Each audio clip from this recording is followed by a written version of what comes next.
তোমরা হয়তো অনেকেই শীতকালে লেদারের জ্যাকেট পরে থাকো। তোমরা নিশ্চয়ই লক্ষ্য করেছো এই লেদারগুলো খুব হার্ড হয়। তোমরা কি জানো লেদারের এই হার্ডনেসকে কোলয়েড কেমিস্ট্রির সাহায্যে সহজেই এক্সপ্লেন করা যায়? আসলে পশুর চামড়া হলো কোলয়েডীয় প্রকৃতির এবং এটি পজিটিভলি চার্জড। অন্যদিকে ট্যানিনও কোলয়েডীয় প্রকৃতির, কিন্তু এটি নেগেটিভলি চার্জড। তাই পশুর চামড়াকে ট্যানিনে সিক্ত করা হলে চামড়া ও ট্যানিনের কণাগুলি পরস্পরের আধানকে প্রশমিত করে। এর ফলে তঞ্চন ঘটে এবং চামড়ার কোলয়েডীয় প্রকৃতি নষ্ট হয়। এরপর এই তঞ্চিত কণাগুলি জমাট বেঁধে চামড়াকে শক্ত করে দেয়। এই পুরো ঘটনাকে ট্যানিং বলা হয়। এছাড়াও কোলয়েড কেমিস্ট্রির আরও কতগুলি অ্যাপ্লিকেশন রয়েছে। চলো একে একে সেগুলি আমরা আজকের ক্লাসে জেনে নিই। আমাদের খাবারের অধিকাংশই হলো কোলয়েড। দুধ, মাখন, আইসক্রিম ইত্যাদি হলো কোলয়েড। দুধে চর্বি বিস্তৃত থাকে জলে, আইসক্রিমে ক্রিম বিস্তৃত থাকে বরফে। আবার ডিমের মধ্যে থাকা অ্যালবুমিন গরম তেল দ্বারা তঞ্চিত হয়। এছাড়াও চাল থেকে ভাত তৈরির সময় স্টার্চের তঞ্চন হয়। আবার আমরা যে ওষুধ ব্যবহার করি তাদের মধ্যে অধিকাংশ ওষুধই হলো কোলয়েডীয়, কারণ কোলয়েডীয় অবস্থায় ওষুধ দেহে সহজে শোষিত হয়। কয়েকটি কোলয়েডীয় ওষুধের উদাহরণ তোমরা স্ক্রিনে দেখে নাও।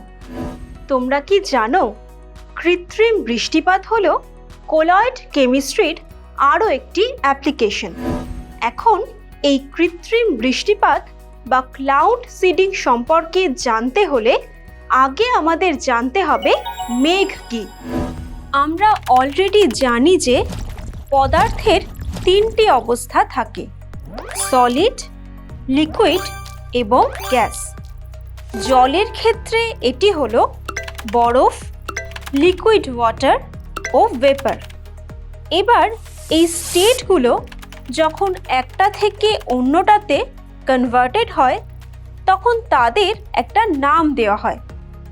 যেমন বরফ গলে যখন জল তৈরি হয় তখন তাকে মেল্টিং বলে। আবার জল থেকে যখন বরফ তৈরি হয় তখন তাকে ফ্রিজিং বলা হয়। জল থেকে যখন বাষ্প তৈরি হয় তখন তাকে আমরা ইভাপোরেশন বলি। আবার বাষ্প থেকে যখন জল তৈরি হয় তখন তাকে কনডেনসেশন বলা হয়। এবার মেঘ তৈরি হওয়ার ক্ষেত্রে এই কনডেনসেশন বা ঘনীভবনটাই আসল। জলীয় বাষ্প দ্বারা সম্পৃক্ত বায়ু যখন বাতাসে ভাসমান তড়িতাহিত ধূলিকণার সংস্পর্শে আসে তখন যে অসমসত্ব মিশ্রণ তথা কোলয়েড সৃষ্টি হয় তাকেই আমরা মেঘ বলি। এই কৃত্রিম বৃষ্টিপাত ঘটানোর জন্য উড়োজাহাজ থেকে সিলভার আয়োডাইড মেঘের গায়ে ছিটিয়ে দেওয়া হয়। এই সিলভার আয়োডাইড খুব দ্রুত গতিতে ময়েশ্চারকে অ্যাবজর্ব করে, যার ফলে মেঘের মধ্যে থাকা ওয়াটার ড্রপলেটগুলো এর দিকে আকর্ষিত হয়ে যায়। এই ছোট জলের কণাগুলি পরস্পর যুক্ত হয়ে বড় জলের কণায় পরিণত হয় এবং নিজেদের ওয়েটের কারণে এরা বৃষ্টি রূপে মাটিতে এসে পড়ে। তোমরা জানো যে হিউম্যান বডিতে কিডনি ডায়ালাইজার হিসেবে কাজ করে। কোনো ব্যক্তির কিডনি যখন বিকল হয়ে যায় তখন কৃত্রিম কিডনি বা হিমোডায়ালাইজার ইউজ করে অশুদ্ধ রক্তকে বিশুদ্ধ করা হয়, যা ঝিল্লি বিশ্লেষণের নীতিতে কাজ করে। তোমরা হয়তো খেয়াল করে দেখেছো যে শরীরের কোনো অংশ কেটে গেলে সেই স্থানের রক্তপাত বন্ধ করার জন্য অনেক সময় আমরা ফটকিরি ব্যবহার করি। রক্ত হলো নেগেটিভলি চার্জড অ্যালবুমিনের কলয়েডীয় দ্রবণ। ফটকিরিতে উপস্থিত থাকে পটাশিয়াম ও অ্যালুমিনিয়াম আয়ন।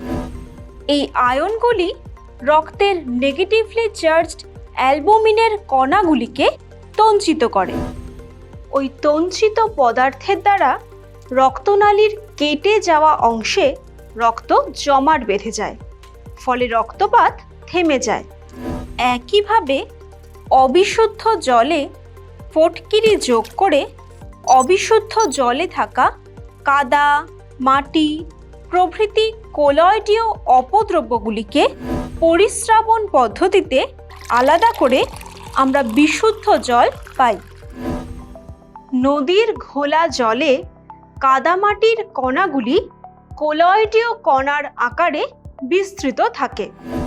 এই ঘোলা জল যখন নদীর মোহনায় সমুদ্রের জলে এসে মিশে, তখন সমুদ্রের জলে উপস্থিত বিভিন্ন লবণ দ্বারা নদীর জলে উপস্থিত কাদামাটি তঞ্চিত হয় এবং নদী ও সমুদ্রের সংযোগস্থলে জমা হতে থাকে। এইভাবে ক্রমশ জমা হতে হতে অবশেষে বদ্বীপের সৃষ্টি হয়। তোমরা অলরেডি জানো যে সাবান বা ডিটারজেন্টের পরিষ্কারক ক্রিয়া মিসেল গঠনের মাধ্যমে ঘটে। সাবান বা ডিটারজেন্টের অধিক গাঢ়ত্বের জলীয় দ্রবণে যে আয়নীয় মিসেল তৈরি হয়, সেগুলি জামা কাপড়ের গায়ে আটকে থাকা তেল জাতীয় পদার্থকে দূর করে জামা কাপড়কে পরিষ্কার করে। অন্যদিকে কারখানার চিমনি থেকে নির্গত ধোঁয়া হলো এক প্রকার কঠিন এরোসল, যার বিস্তৃত দশা হলো আধানযুক্ত কার্বন ও অন্যান্য কণা এবং বিস্তার মাধ্যম হলো বায়ু। বায়ু দূষণ আটকানোর জন্য কলকারখানার চিমনি থেকে নির্গত ধোঁয়া বায়ুতে মেশার আগে সেটিকে কটরেল অধঃক্ষেপকের মধ্যে দিয়ে চালনা করা হয়। এছাড়াও দিনের বেলায় আকাশের নীল রং ও সূর্যাস্তের সময় আকাশের যে লাল রং দেখা যায়, সেগুলি সবই হলো কলয়েড কেমিস্ট্রির অ্যাপ্লিকেশন।